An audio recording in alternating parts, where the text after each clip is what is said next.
اعوذ باللہ من الشیطان الرجیم بسم اللہ الرحمن الرحیم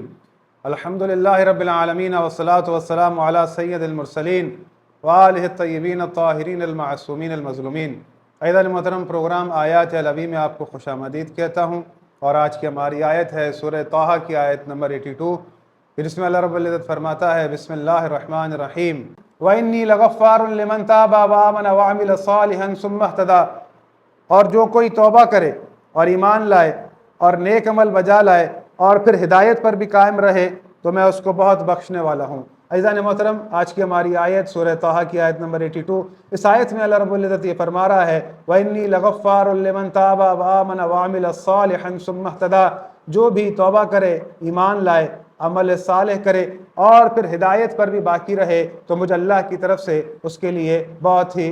مغفرت ہے، بہت ہی بخشش ہے۔ عزیزان محترم، اس آیت میں اللہ رب العزت نے سب سے پہلے توبہ کا ذکر کیا، پھر ایمان کا ذکر کیا، پھر عمل صالح کا ذکر کیا، اور پھر فرمایا کہ ثم اهتدیٰ، کہ جو ہدایت پر باقی ہے تو مجھ اللہ کی طرف سے اس کے لیے بخشش ہے۔ اب اگر کسی کے پاس یہ تین چیزیں ہیں کہ توبہ بھی ہے، ایمان بھی ہے، عمل صالح بھی ہے، اور وہ ہدایت پر نہیں ہے، تو در حقیقت یہ پچھلی تین چیزیں بھی اس کے کسی کام نہیں آئیں گی، کیونکہ ہدایت پر ہونا بہت ضروری ہے۔ عزیزان محترم، اس آیت کی تفسیر میں حدیث موجود ہے، تفسیر برہان میں امام باقر علیہ السلام فرماتے ہیں اپنے جد رسول اللہ صلی اللہ علیہ وآلہ وسلم سے روایت کرتے ہوئے، یہ حدیث سلسلۃ الذہب ہے، ایک روز رسول اللہ صلی اللہ علیہ وآلہ وسلم اپنے گھر سے باہر نکلے سواری پر سوار تھے، اور امیر المومنین علی علیہ السلام ان کے ساتھ نکلے جو کہ پیدل تھے۔ رسول اللہ صلی اللہ علیہ وآلہ وسلم نے امیر المومنین سے فرمایا، اے علی، اللہ نے تجھے اس لیے خلق کیا ہے کہ تو اللہ کی عبادت کرے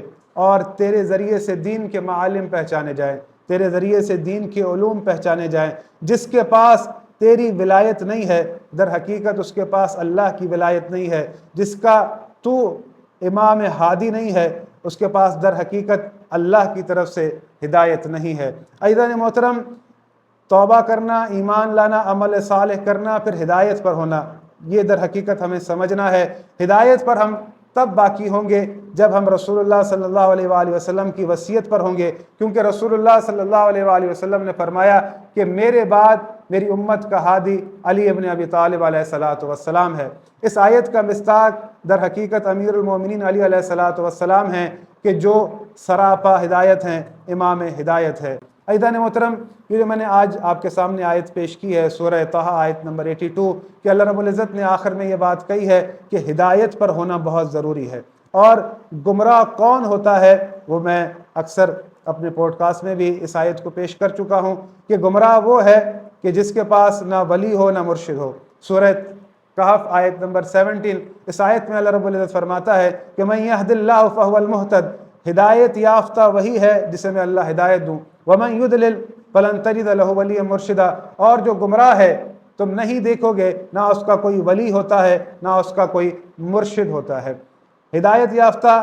وہی ہے جسے اللہ ہدایت دے، گمراہ کی نشانی یہ ہے نہ اس کا کوئی ولی ہے نہ اس کا کوئی مرشد ہے۔ تو در حقیقت جو ہدایت والے ہیں ان کا ولی بھی ہوتا ہے اور مرشد بھی ہوتا ہے، وہ ولی جسے اللہ نے ولی بنایا ہے، اور وہ مرشد جو رشد کروائے، جس کے پاس علوم ہو۔ ایسا نہ ہو کہ ہم اگر اس سے کوئی سوال پوچھیں تو وہ کہے کہ مجھے نہیں پتا، بلکہ یہ مرشد جس کا ذکر ہو رہا ہے یہ وہ مرشد ہے کہ جو ممبر سے کہتا ہے سلونی سلونی قبل ان تفقدونی، کہ مجھ سے سوال کرو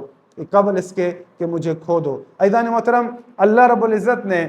کس کے لیے کہا ہے کہ کون ہدایت کرتا ہے؟ سورہ سجدہ آیت نمبر 24، وَجَعَلْنَا مِنْهُمْ أَئِمَّةً يَهْدُونَ بِأَمْرِنَا لَمَّا صَبَرُوا وَكَانُوا بِآيَاتِنَا يُوقِنُونَ، اور ہم نے ان میں سے بعض کو ایسا امام اور پیشوا قرار دیا ہے جو ہمارے حکم سے ہدایت کیا کرتے ہیں۔ عزیزان محترم، اللہ رب العزت نے جعل امامت کا ذکر کیا ہے کہ ہم امام قرار دیتے ہیں جو ہمارے امر سے لوگوں کو ہدایت کرتے ہیں۔ ان کی نشانی کیا ہے کہ اللہ نے ان کے صبر کو آزمایا ہوا ہے، وہ اہل صبر ہیں، یہ امام ہیں کہ جو ہدایت کرتے ہیں۔ اب عزیزان محترم، جن ائمہ کو اللہ رب العزت نے قرار دیا ہے جو ہدایت کرتے ہیں، تو اللہ بھی آیت میں یہی کہہ رہا ہے کہ تمہارے پاس توبہ بھی ہونی چاہیے، تمہارے پاس ایمان بھی ہونا چاہیے، تمہارے پاس عمل صالح بھی ہونا چاہیے، پھر تم ہدایت پر بھی ہونے چاہیے۔ تو ہدایت پر وہی ہوتا ہے کہ جو اپنے وقت کے امام کی معرفت حاصل کرتا ہے اس ہادی کو پہچانتا ہے کہ جو اللہ کی طرف سے اللہ رب العزت نے قرار دیا ہے۔ اسی لیے رسول اللہ صلی اللہ علیہ وآلہ وسلم نے فرمایا تھا کہ من لم یعرف امام زمانہ مات میتۃ جاہلیہ، کہ جو بھی اپنے وقت کے امام کی معرفت کے سوا دنیا سے گیا وہ جاہلیت کی موت مر گیا۔ تو در حقیقت رسول اللہ یہی بتانا چاہ رہے ہیں کہ تم فقط اس بات پر مت رہنا کہ تمہارے پاس توبہ بھی ہو، عمل صالح بھی ہو، تم ایمان بھی لا چکے ہو، لیکن تمہارا کوئی ہادی نہیں ہے، تمہارا کوئی امام نہیں ہے۔ یعنی تمہاری توبہ تب قبول ہوگی کہ جب تم ہدایت پر باقی ہو، تمہارا ایمان تب قبول ہوگا جب تم ہدایت پر باقی ہو، اور تمہارا عمل صالح تب قبول ہوگا جب تم ہدایت پر باقی ہو۔ یہ تمام تر چیزیں اسی صورت ممکن ہیں کہ ہم اللہ کی طرف سے جو بنائے گئے ہادی ہیں ان کی اطاعت و فرما برداری کریں، اور یہ ہادی وہ ہیں کہ جن کی وصیت رسول اللہ صلی اللہ علیہ وآلہ وسلم نے کی تھی کہ ترکت فیکم الثقلین کتاب اللہ و اہل بیت عترتی، کہ میں تمہارے درمیان قرآن اور اہل بیت چھوڑے جا رہا ہوں، اگر ان سے متمسک رہو گے تو کبھی گمراہ نہیں ہوگے۔ عزیزان محترم، جو گمراہی سے بچاتے ہیں